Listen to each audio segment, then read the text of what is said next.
ఈరోజు పండుమిర్చి ఉసిరికాయలతో పచ్చడి చేసి చూపిస్తానండి. ఫస్ట్ స్టవ్ వెలిగించి పాన్ పెట్టేసి ఆయిల్ వేయాలి. ఆయిల్ హీట్ ఎక్కిందండి. ఆవాలు, జీలకర్ర, మెంతులు వేయాలి. ఇలా వేసుకోవచ్చు, లేదా ఆవాలు, జీలకర్ర, మెంతుల్ని రోస్ట్ చేసి పౌడర్ చేయొచ్చు. ఇవి వేగిపోయినండి. ఇప్పుడు ఉసిరికాయ ముక్కలు వేయాలి.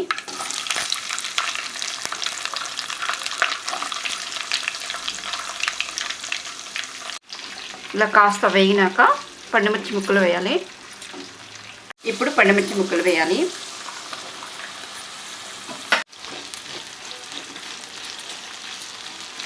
మనం తినే ఘాటును బట్టి వేసుకోవచ్చు పండుమిర్చి ముక్కలు.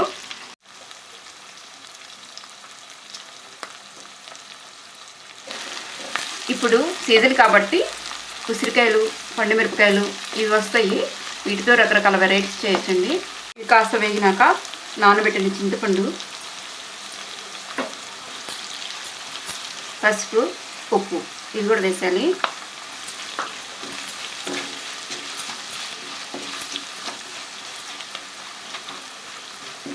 ఇవి బాగా వేగిపోయినండి. ఆయిల్ పైకి తేలింది. ఇప్పుడు వెల్లుల్లి ముక్కలు,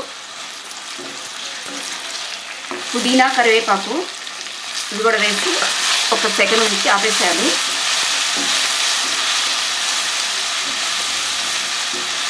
ఈ పుదీనా, కరివేపాకు పచ్చిగా ఉంటేనే బాగుంటుందండి.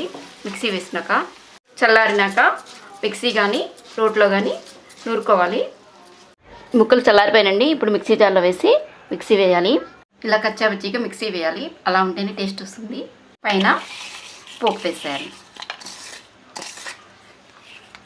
ఈ వీడియో మీకు నచ్చినట్టయితే లైక్ చేయండి. ఈ ఉసిరికాయ పండుమిర్చి పచ్చడిని మీరు ట్రై చేసి ఎలా ఉందో కామెంట్ సెక్షన్లో రాయండి.